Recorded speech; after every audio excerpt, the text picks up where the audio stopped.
Tonight we are going to be counting Malchut Shebechesed, which we're going to be concluding the week of Chesed. Now, Malchut Shebechesed, when we need to define it in one title, it will be along the line of that love has to control. There's many types of relationships and many types of situations. You want the love to be in control.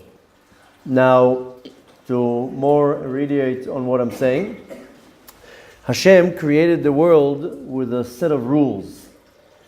All the world, not only the physical world, but also the spiritual world, is controlled by rules. And even Hashem doesn't break his own rules.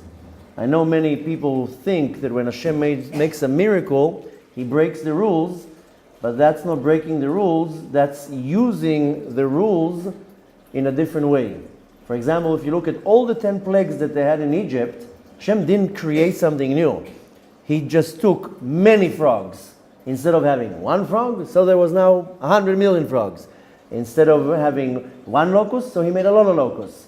So same thing with darkness. We have darkness for 12 hours, so he made it a week. Same thing with the splitting of the sea. He didn't create something new. He just made wind. That's what it says, that's what we're going to read tomorrow. He made very strong wind, and the wind lifted up the water. So yes, the look of nature changed, but he didn't break the rules. He didn't create new rules. So even miracles that happened to us, I mean, there's one famous miracle in our history when Yoshua had a war, and they were about to lose the war, and the Kadosh Baruch Hu made a miracle, and the sun got stuck in the air and didn't move. So they had a longer time. That's a pretty cool miracle. But nevertheless, the rules were not broken. The sun just stayed longer. So one can come and say, oh yeah, go to Alaska. They have 23 hours a day. They have sun there. So that's where science come and say, these are not miracles. We can show you that it happened. You know that scientists, they say that the splitting of the sea actually happened. And they bring their analogy, how it could happen with wind and turbulence and so forth. But nevertheless, this is not what we're discussing now. What we're discussing that the Kadosh Baruch Hu created the world with rules, and it's not only the spirit, the physical world, it's also the spiritual world, and that's including nature and so forth. Now, the basic rule in creation is called the rule of attraction, Chok HaMeshicha. And this rule of attraction, I'm not talking about now gravity, because in Hebrew, gravity, you say koach meshicha, the power of pulling. But I'm talking about the general rule of meshicha, of attraction. And this is called, in our terms, love. Because love has the power of attracting one to the other. This is the major rule in the creation of the world. Now, the power that is controlling the entire universe is this rule, is this law that is called the rule or the law of love. The reason why it's important to us to know, because we are concluding the week of Chesed. Chesed is love, we explained that. The whole week we were talking about Chesed and we called it the week of love. And the power, again, the power that is controlling the entire universe is this rule that is called love. And there's no better way to do that, to control the world with love. That's how Hashem controls the world, is with love. Now, we talked about how two separates need to get combined. How do they do that? Only with the power of love. I mean, I know in our generation and probably in other generations too, sometimes two bodies get together because of money, or because of status, or because of fame, or whatever it is. But we're talking about naturally, not things that are out of the ordinary. But when two bodies want to become one, then with the power that gets them together is love. So even if you're looking at two ways, if you're looking at the right way, how does a man and a woman get together? Because they're attracted to each other. They see each other across the room, they're attracted, they get along, they fall in love, and they build a union. But even when it's done in a completely not kosher way, why would the man and woman go to each other? Because they are attracted to each other. So it has to be some type of a mechanism that is pulling them together. Doesn't matter right now if they're attracted physically to each other, or they just want to have a good time or whatever. But nevertheless, this rule of attraction that is connecting two things together is the same rule. Now, the important thing to remember is that the power of love is a one-way street. And again, this is the term that I find most comfortable to use. In Hebrew, you would say it chad sitri, one direction. So I don't know the right term necessarily in English, so I call it a one-way street. You can only go one way. In Hebrew, it's more precise by saying chad sitri. It only goes to one direction. Can go in two directions.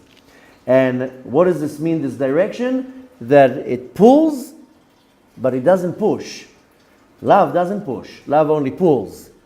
And that's, again, this law of attraction, to attract two things together. And it's not necessarily, by the way, between a man and a woman. It can be between a man and a cookie. That the man will go into the bakery and he just wants to get a roll because he's hungry. But the cookie that is sitting there on the shelf is attracting him. And the cookie is calling him. And his mind has a sound effect of, and he's attracted to the cookie. Now, does he love the cookie?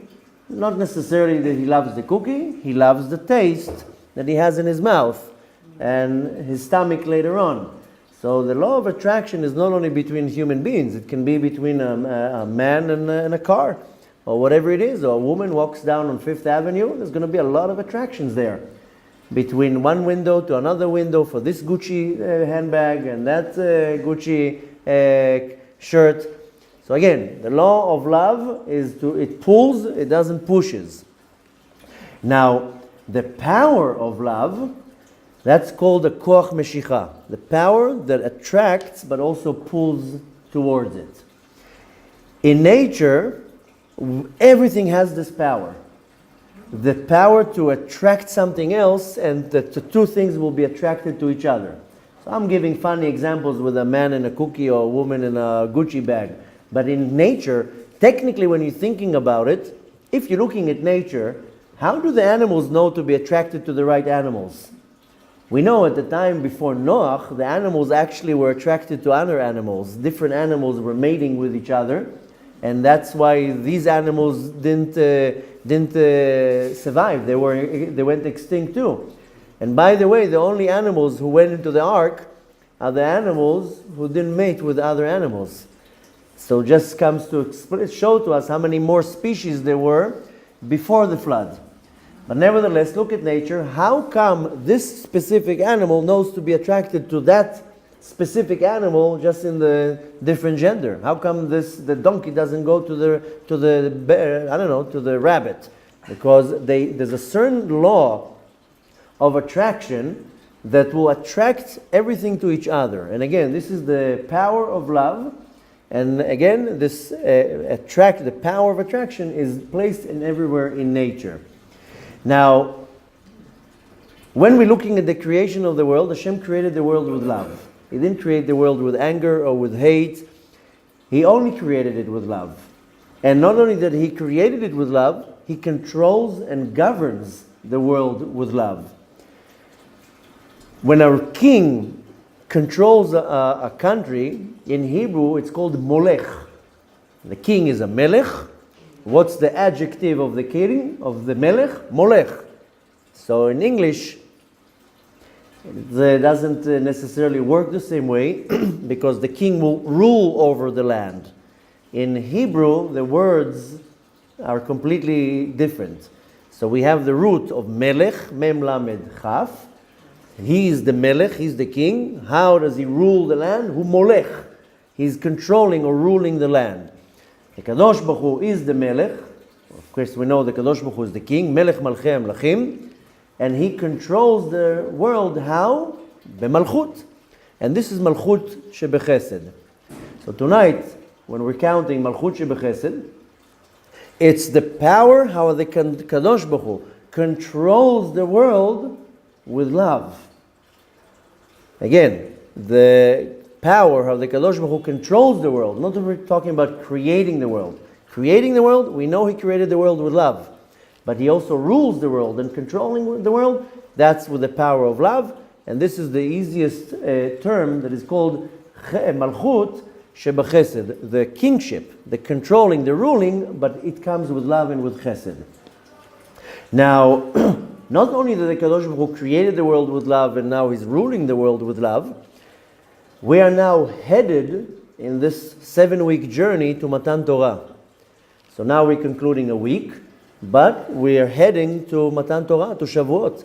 This is the next time when we see very obviously that the Kadosh Baruch Hu came down to the world with love. And he gave us an unbelievable love. The story says that he turned the mountain upside down, kafalem al kegigit, which some people say, oh, this is he opposed himself on them. That's not. That's he showed unbelievable love, and that's again when the Kadosh Baruch Hu bestows his love on us. So Matan Torah is also malchut shebechesed. It's also the ruling, the controlling of love and chesed. So, just that in Matan Torah, the revelation of love came in a garment of commandment. So a lot of people think it's coming from gvura, from a commandment, or tzivui. But really, it was a form of Hashem to show us His love, just that it was dressed in a garment of a commandment. Now, practically saying, each and every one of us has a place in their world that we have influence. Or to say it in other words, that I am the king. Everybody in their world has a little kingdom. That my image, my existence is influencing another person. And that can be a parent. Now, if I'm the father, I'm the king of the house, so to say. Again, don't take the words out of context, but I'm saying I'm like the ruler, I'm the one in control. If I'm the boss in a business, then again, I am the king of the business. If I am the head of some organization, so every person has a position where he is the one who is the giver, what is called a mashpia, and not only that he has responsibility, and he has also the authority. I'm saying he, she, same thing. Why is that possible? And every person is like that. Why is that possible? Because each and every one of us has a spark of what is called Malchut Shamayim. A piece of the Kadosh Baruch Hu, a spark in us. So since the Kadosh Baruch Hu is the king over the entire world, I have a piece of Hashem, so I have a piece that I'm a king over some little world. And sometimes it can be over me, my wife, and a few kids. And like I told you, can be a boss in a job and many other options. Now, because I have this spark in me, that it gives me this feeling that by default, by nature, we have some type of a common denominator or some pull to each other. You know where you see it the most? I don't know about Americans. Israelis, for example, if you will meet an Israeli anywhere in the world and you see them from across the room, hey, מה נשמע? מה קורה? הכל בסדר? What's going on? In the middle of nowhere. Here, suddenly you're my friend here. In Israel, you're not going to even look in my direction. But when I meet you somewhere in North America, in Australia, suddenly, hey, מה נשמע? How are you? מאיפה אתה? Where are you from? I'm from Yerushalayim. Oh, you know Moshe? Well, of course I know him. Israelis know everybody everywhere. So this is where you see in Israel, they'll eat each other alive if they meet each other on the road or something. But when they find each other in Miami, best friends.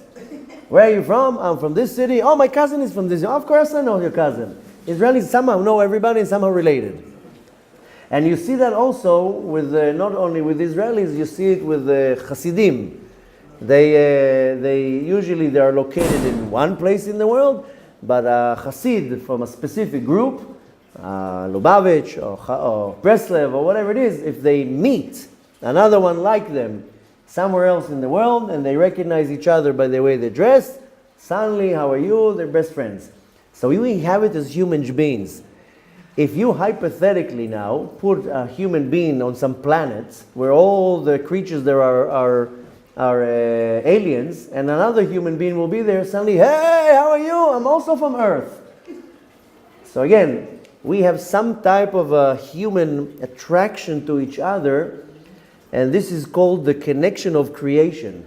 That if you're stuck now on a deserted island, and in that island you'll meet another person, that in your place you'll be his enemy, on the deserted island you're not his enemy anymore. Suddenly you're best friends. So, and again, this root, where it's come from, is because we have a spark of Hashem in us, and this spark is allowing us not only to want to be close to each other, but also to want to be able to be a giver in this world, a little king. Now, in order for me to show love to another person, if you remember the whole week, what we're talking about is about how am I showing my love to another person. This is the whole week of Chesed. Now we're going to go soon to the week of Gvura. That's a whole different direction. But the week of Chesed is how am I showing my love to you? How am I giving my love to you? How am I making space to you? So, in order for me to be able to do that, then I have to take that power, this malchut shebechesed, the ruling, the control of the land, like a king, but it's done with love. That's how I'm able to reveal my love to another person. I mean, one of the greatest mitzvot that we have in the Torah is called Ahavat Israel, to love another person with no conditions. And on the other side, one of the worst mitzvot in the Torah is Sinat Chinam, is to hate another person with no base for that. So needless to say, that a big tikkun for a nefesh is to show how can I express this love to another person, even if I don't like that person. And the way how you do it is because you draw the power from Malchut Shebechesed. Now, practically saying, just to have some homework, you have to recognize what is your kingdom, what is your Malchut. So like I told you, one person says, I'm the father of a family, this is my kingdom, this is where I am the king. Another person might say, I'm the, so to say, the leader of the friends. Another person will say, I'm the boss of the company, or whatever it is. But you want to find in your territory, in your surrounding, where are you, so to say, the king? What does it mean, the king? Not that you're wearing a crown, that you are able to give over, lehashpia. And it can be sometimes on one person. But you have to find out, where are you the giver? Once you find that, you have to understand, this is where my giving power was made to. And if I'm an educator, if I know a certain topic very well and I can give it over to other people, that's where Hashem placed me. Hashem gave, I told you that so many times, Hashem gave all of us talents and gifts or hobbies, things that we like to do, that we're good at. If you're not taking that talent and your gift, and whatever it can be, even if it's weaving rugs, it doesn't matter. Cooking, gardening, it doesn't matter. Painting. If you don't take the talent that you have, and everybody has a talent, and you're not using it to give it to another person, then you're misusing the talent that Hashem gave it to you. Hashem didn't give it to you to make money. If you want to use it to make money, that's very nice.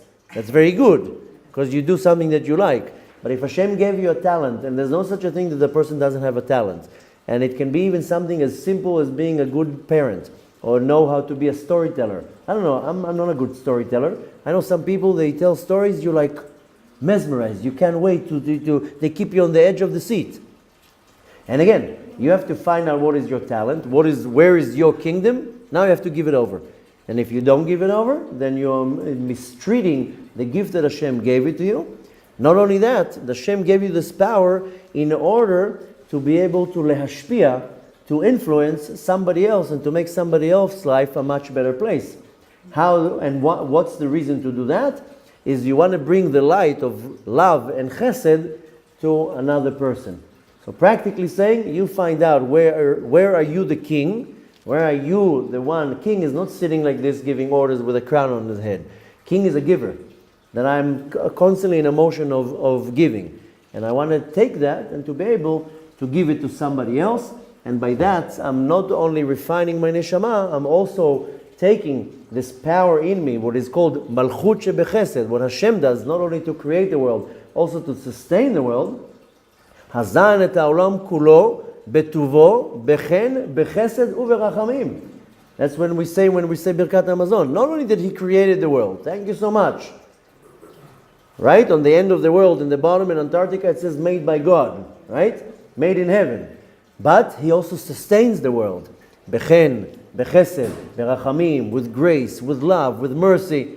So I have to take this part in me. This is called malchut shebechesed. And how am I giving to somebody else in the world? It can be one person, it can be a million people. It doesn't matter. It's not the quantity, it's the quality of me taking my talent, my chesed, my love, and I give it to somebody else.